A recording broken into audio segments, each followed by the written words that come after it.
Excuse me, Mr. DJ. Hey, check this out. We got a great show coming your way. From the ECSI Sports Studios, the #1 sports information program in America, the Breakfast Bankroll, with your host, the sports broker, Jeff Dawson.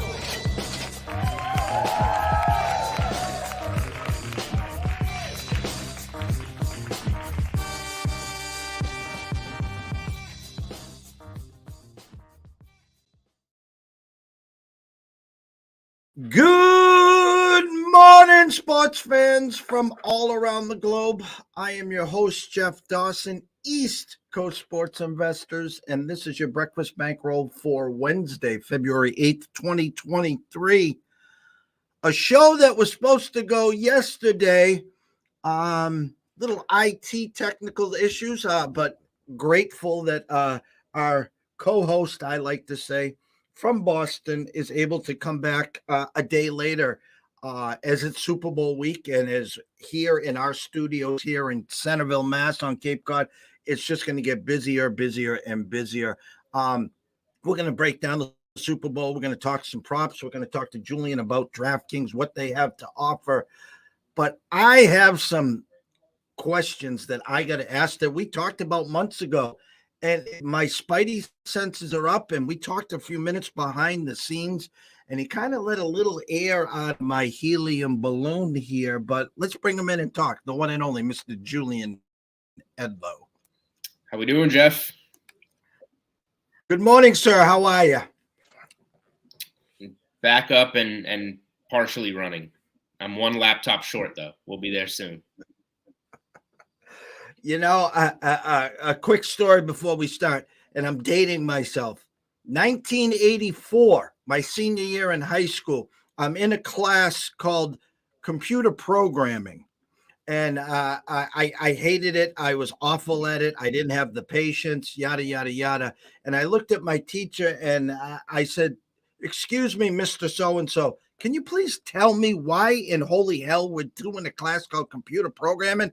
He goes, "Well, sir," he goes, "Mr. Dawson, in 10 years, the whole world will be computerized." And I just laughed my ass off. Well, we can't live without him now, sir. That's the picture going around on Twitter, the Jordan last shot versus LeBron's record breaker last night. Everybody holding their phone up versus everybody just watching the shot. I thought that was pretty cool. That was cool. All right, before we dive into the Super Bowl, the trade deadline in the NBA is tomorrow at 4:00, correct? Mm-hmm. Okay. Kyrie Irving has left the building. He is now with the Mavericks. Good luck there, but that's for a whole nother show. We talked before KD coming to Boston. Obviously, the piece returning is Jaylen Brown picks and whatever else they're going to take off of our bench. I am a huge Jaylen Brown fan. I really, listen, I'm not saying he's better than Tatum. I have just been a Jaylen Brown fan, and I love this guy to death. And the sticking point is he wants to be an alpha. He wants to be compared in the same breath as Jason Tatum, which he will not be in Boston. I asked you months and months ago. You said, no, it's not happening. And now I'm hearing KD is not being moved. And the more I thought about it, the more this makes so much more sense, because I think Jaylen is not going to stay here long term. I think that there's a couple other moving parts in the Celtics, Grant Williams, Mr. Pritchard, that are starting to get a little unhappy with their playing time. This is the perfect opportunity to strike. You got a 2 to 3 year window with KD. There'd be no way a better tandem than KD and Tatum in the NBA. The stage is yours. Tell me why in holy hell it's not going to happen. I don't think it's going to happen at this trade deadline because I don't think the Nets want to move Kevin Durant, and because the Celtics are not yet aware of Jaylen Brown's intentions, would be my anticipations. Those are my guesses. And if I ever got information on it, I would tell you, I guess, what I thought. I don't necessarily have a take on, should the Celtics do the trade or not. Kevin Durant's a better player than Jaylen Brown and gives you a better chance to win this year and probably next year. Now, in terms of the fit, I think it's a little different than a Kyrie Irving when he was here, because I think Durant can, if he wants to be a little bit more no nonsense and just kind of put his head down and play, if he was in a situation like this. So it definitely opens up a little bit stronger of a chance for the Celtics in the short term.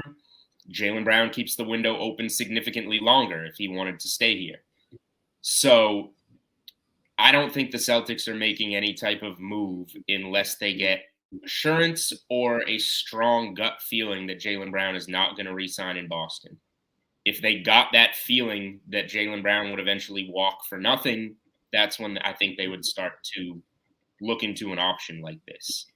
And Jaylen Brown would be a very strong return for Brooklyn, for somebody like Kevin Durant at this age, at least. So I don't think anything's happening at this deadline. I think maybe it'll get revisited again this summer.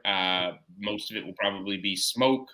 And the Celtics will have to figure out what Jaylen Brown's intentions are when he becomes a free agent next summer, looking another year ahead. So I think when Durant becomes available, or is rumored to be available, I do think there are a lot of attempts to say, like, what if we can get this done without a Jaylen Brown, which I think would be impossible. And that's what kind of, Boston called about Kevin Durant. They offered Pritchard, Grant Williams, 2 firsts and another contract in there. And, that means Boston called on Durant. It doesn't mean they offered Jaylen Brown. So, yeah, that's where I'm at on it. It's not as much of an opinion as I don't know anything. So when you know what Brad Stevens knows, what the feeling is internally on Jaylen Brown, that's what makes the decision for you in terms of, do you make this trade or not? I don't need to know. It has nothing to do with basketball, I guess, for me. It's just yes or no. Is there a strong chance of Brown leaving? And if he is, then you absolutely get a return. Rather than let a Red Sox Xander Bogaerts situation happen for you. Not that the Red Sox are any good, so it's probably not a good comparison, but you know what I mean. And the last part is that it takes 2 to tango, and Brooklyn still wants to – Kevin Durant's still a championship caliber, number 1 on your team type of player. Brooklyn's not going to give up that easy. They're trying to add a Pascal Siakam from Toronto or a piece to go with Durant so that they can get the next piece over the summer and say, all right, new big 3 in Brooklyn. We're reloaded. Durant's still the most important centerpiece. Who cares about Kyrie, Harden, whatever? We have the important piece, and we'll build around it. So I'm not convinced either that Brooklyn's anywhere close to wanting to get anything done. Phoenix came up again at Colin, and they were pretty close, supposedly. I think Durant would prefer Phoenix to Boston. In my opinion. And my thought for the sense of urgency is, I think it's easier to put a deal like this together in 48 hours, as crazy as it sounds, versus waiting till the end of the year, allowing more teams to get involved. I mean, that window is this short, and if a Phoenix comes over the top or a Celtics team comes over the top. Listen, there doesn't have to be a sense of urgency for the Celtics and their fan base, because we were up 2-1 last year. We have the best record in the NBA. You can play those cards and say, hey, listen, we're just checking in here. We're okay. We're not going anywhere. Our team is set. We're going to make another deep run. So you can play that card. But if you it really comes down to if you think he's sticking and staying or he's leaving. Yep, the Celtics should have no urgency here. They are just fine as constructed. Maybe you add a little, deadline piece to strengthen yourself. But I think they're fine as constructed, and they know that. And the bottom line is, you don't have to do it at this deadline because you have Brown under contract for a whole nother season. So you can avoid the distraction, play it all out this season. And then over the summer, that's when you have Brad Stevens sit down with Jaylen Brown and say, look, where are you at? And then decide at that point. So I just see very little need on Boston's side to try and force anything to get involved here. Every week we come in with the Celtics temperature check. You're a season ticket holder. I like to talk to you on your thoughts on where they are as we're getting closer to the All-Star break. The night after, obviously, LeBron breaks the record. He's the scoring champ now, yada, yada, yada. How you feeling overall about the Green? They've definitely let their foot off the gas a little bit, which is fine given how hot they came out. You want to get hot down the stretch again, and right around now is when they got hot down the stretch last season and carried it into the postseason. Maybe with the hot start to the season, they can afford to kind of, Smart still hurt. You want to get some guys some rest. Tatum has the wrist going on. The All-Star break's coming up. Maybe you can afford to keep your foot off the gas until later this month when you come out of the All-Star break, and then turn it up a little bit more. But they're still getting the majority of the games they should get. The Suns are a decent team that came in here and beat them as a sizable underdog on Friday night. I still think they're the best team when they want to be, and the competition comes from the East. But breaking Brooklyn apart, I never took them seriously. I said that you can't bet Brooklyn until they are going into the postseason fully healthy with Kyrie and Durant on the floor. But they did have that 20 stretch game where they went 18-2 or whatever and looked really good. So getting them out of the mix opens up the East a little more. Now it's, I had Brooklyn in my 5 that could win the East. They're now out, in my opinion. So it's Boston, Milwaukee, Philly, Cleveland in order. 4 teams I think that can win the East. And the West isn't that good.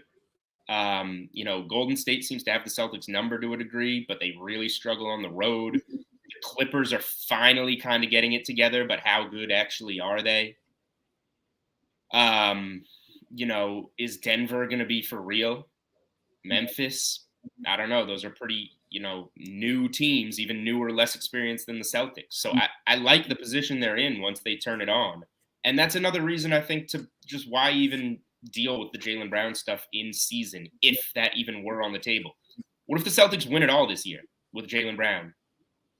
You don't think that helps push him to say, man, that was, once you experience that, a guy like Kevin Garnett came to Boston, won in Boston in his first year, got that experience.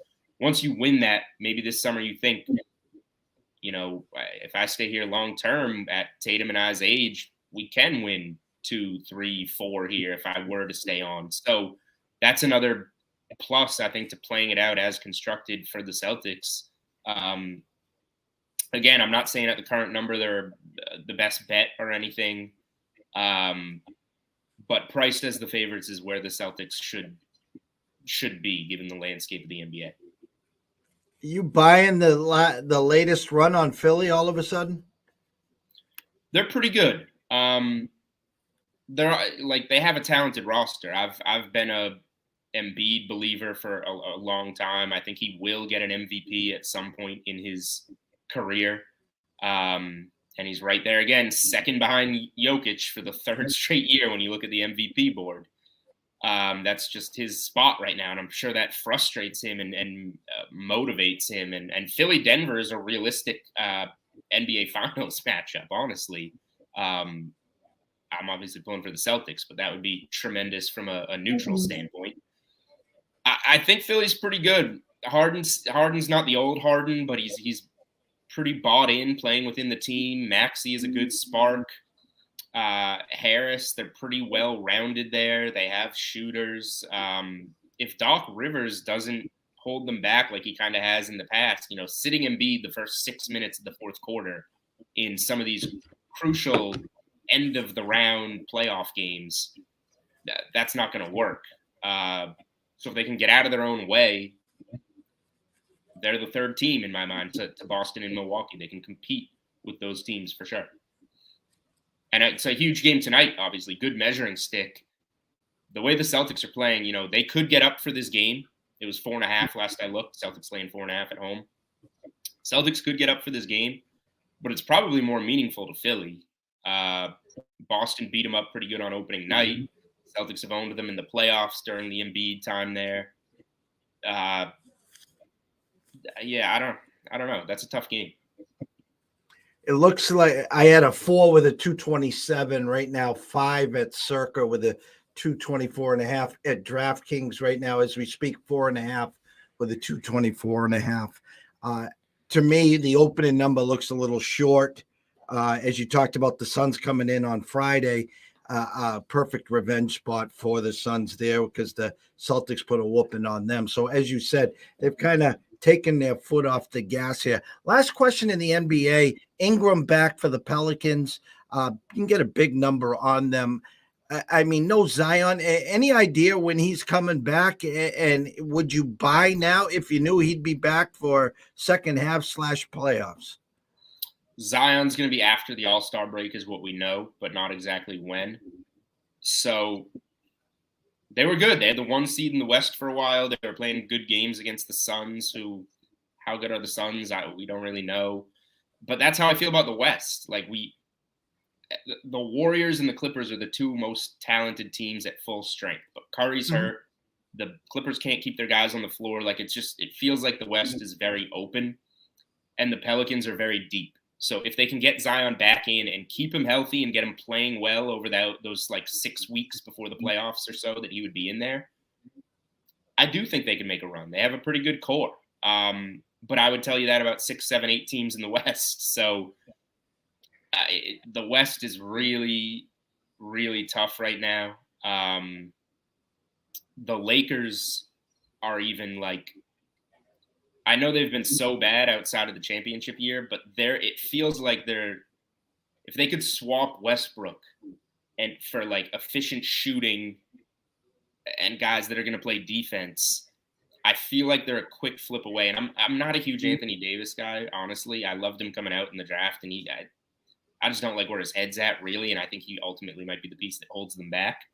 But they have won a championship with him, and if they can get the right pieces at the deadline, Westbrook out of the rotation, and shooting and defense in there, like the way the West is, why couldn't the Lakers just make a run out of a low seed in the West? So I think it's that wide open. Well, it's funny because good friends and we do some shows together. Brady Tinker covers Dallas, and the whole time he had said that Dallas and the Lakers were going to do the Westbrook swap. I don't know what the Lakers were getting in return. For Dallas, it was going to be the $45 million cap relief, and that never happened. So now in comes Kyrie, and it was more to say, hey, Luka, we're trying here. There's your second piece. And with the people and the players they sent back, and if Kyrie leaves next year, they basically freed up $55 million. So are you buying the Luka Kyrie combo for 3 months? They hug, kiss, hold hands, sing Kumbaya. Dallas got hot last year in the playoffs. Are you buying or selling there?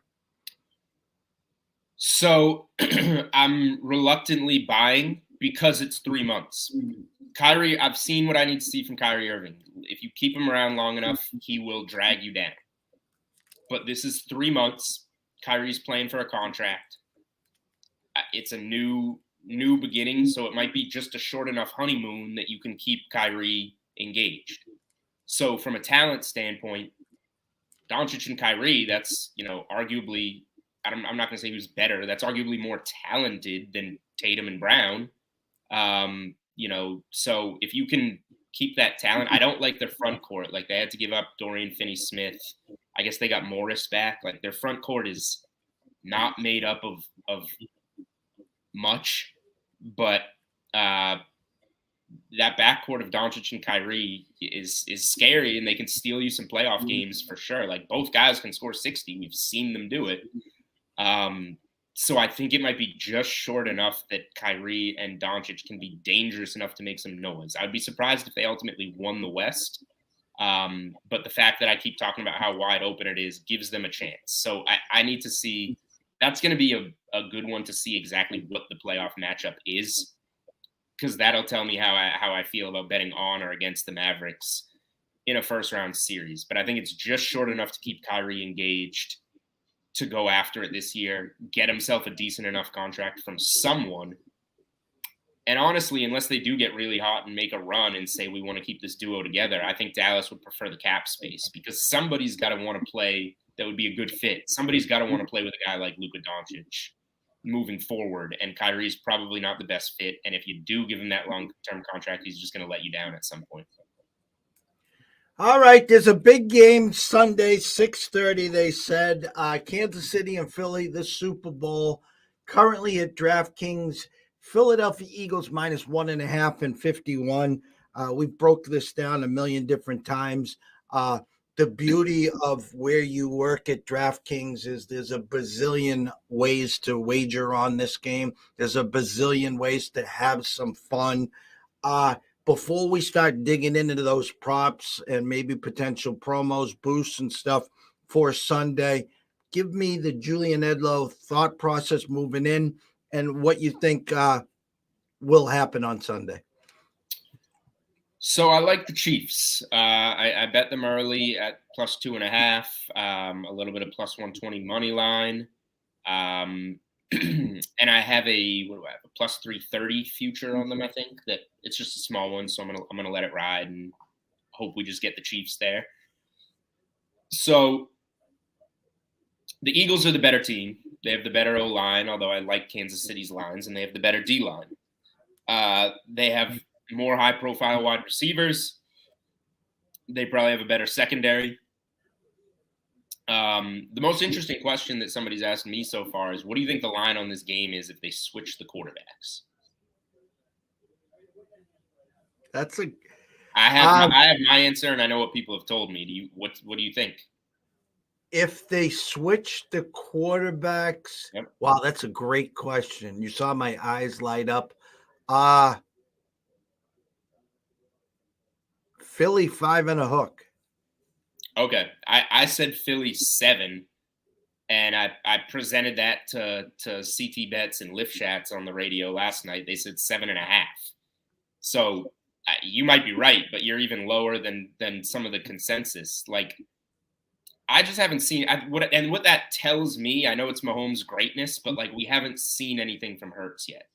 Now, it's not his fault because he hasn't had to do anything. It's been these 2 blowout games, but we haven't seen Jalen Hurts do anything since before Christmas, anything significant or meaningful.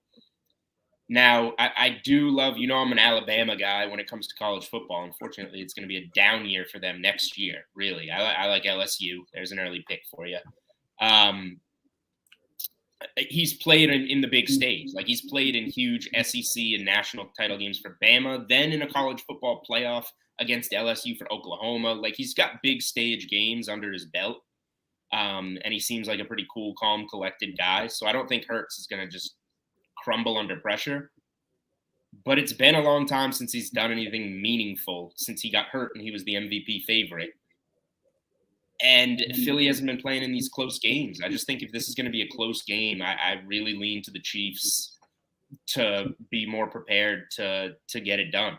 And it looks like, obviously Mecole Hardman's not going to play, but you're going to have your MVS, your Juju, your Kadarius Toney all out there, all as secondary guys to Kelsey.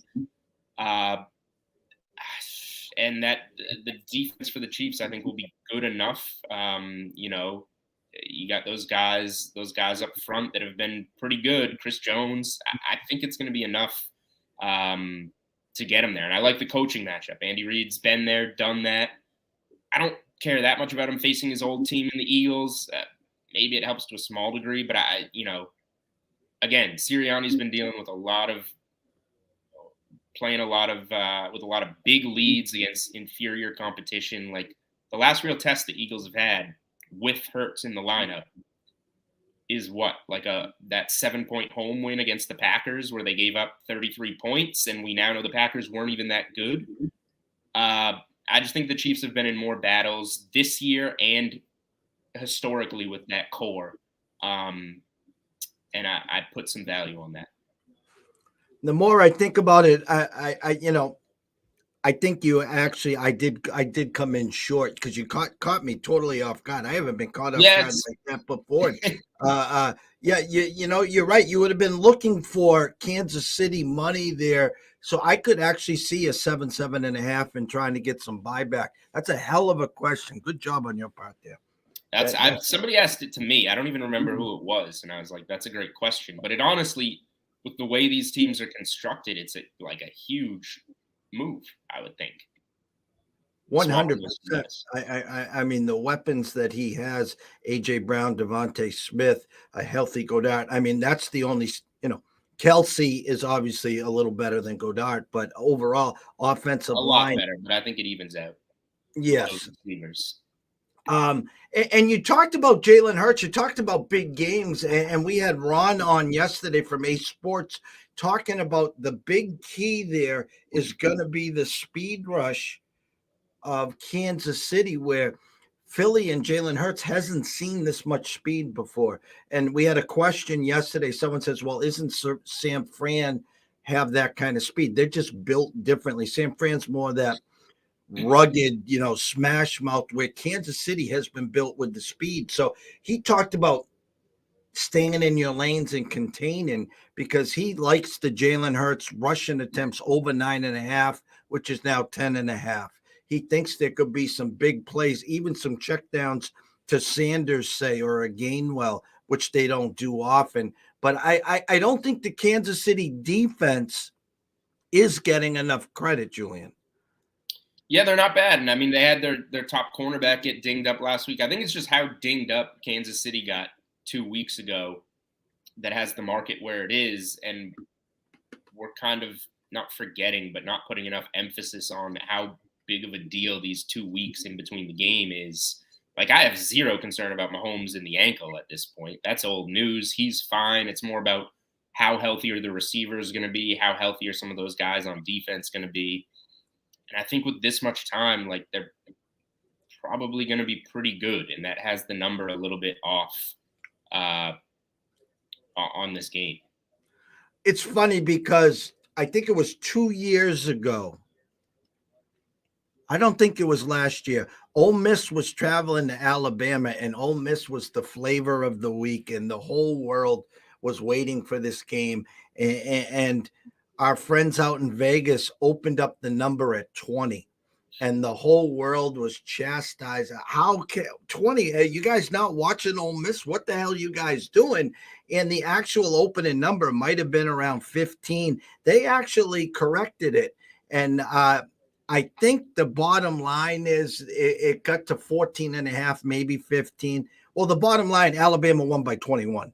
And so I applauded them. And I always talk about Julian trusting and respecting the opening number. It wasn't a fluke that those guys opened up Kansas City minus 2.5.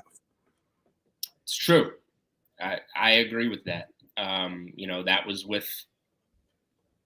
That was with anticipation of where everything would be 2 weeks later, rather than, they're not waking up tomorrow and playing the game with 8 Chiefs players that got hurt the day before.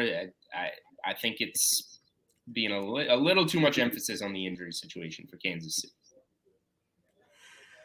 Got a few minutes left before we wrap up and you head off to your next shows for the day and stuff. Talk the prop market. Talk about what's going on back there in DraftKings, all the opportunities, where your eyes are for Sunday. It's just some fun stuff on the props. You might have a couple leans or tickets you already have in the prop market, the fun props, anything that we have on the DraftKings Sportsbook. For one that I have my eye on, it's not one of the fancy ones, but I'll go there first. It's receiving yards for Kadarius Toney. It took a while, obviously, for everything on the Kansas City side to come out because of the injuries, but it's 23.5 on DK Sportsbook. No Mecole Hardman. So Kadarius Toney is going to be the speed guy for Kansas City. And you look at Mahomes, his passing yardage prop is approaching 300 yards. Kelsey's the guy that's going to get the big portion of it. His is approaching 80. That's still more than 200 yards left on the board that's got to go somewhere. And you got MVS coming off the big game. He's somewhere in the 30s, high 30s, I think. Juju's in the mid 30s, but he's gone under in 8 of his last 10. They got Watson, Sky Moore. These guys maybe factor in and get a ball thrown their way. Checkdowns to McKinnon, but there's not enough there to make the numbers add up. I think that Tony, there's no Tyreek Hill anymore. Mecole Hardman was kind of drafted to slot into not be Tyreek Hill, but slot into the Hill role. And now he's not there, and you made this trade this season for Tony. I just feel like he's a guy that you have to get some plays to in this game. You could easily get there on 1, 2 with the type of routes that Tony runs, but you probably need 2. I'm pretty comfortable with Kadarius Toney's overs as the week has gone on. He practiced yesterday, I heard. One of these receivers, when's the last time – forget the Super Bowl, in almost any game, we had a quarterback with, I think Mahomes is 295 right now or whatever. When's the last time you had a 295 quarterback prop and their highest receiver? Let me look before I say this to make sure that I'm right. And their highest receiver was 37.5 yards receiving, if we count Kelsey as a tight end. You see the whole time my face. And the funny story is 2 Sundays ago, Cincinnati and Kansas City, as you know, we gave out Kadarius Toney first touchdown at plus 1,900, and he had it right there. He fell to the ground, and they ruled it incomplete. And I tell you what, if they overturned that and said he caught it, I'm guaranteeing you they would have said his knee was down at the quarter-inch line. But then the next series, we also had anytime touchdown plus 300 or something. And he, plants his leg and he's nowhere to be found. So he is peanut brittle. But if he stays healthy, I 100% agree with you there. The other thing with Mahomes, you'll see his first 10 completions, it'll be probably to 8 different guys. As you said, he's going to try to get everyone involved. Yep. And I think Juju is sneaky because that was his binky. The first game of the year, his first 6 passes were completed to Juju, and then Juju fumbled. And then it took a few weeks to get him back into the circle of trust. He's been dinged up. But with the speed rush of Philly, I could see Juju being a pretty big factor also in this game. Yeah, he just hasn't been effective as of late, which concerns me a little bit.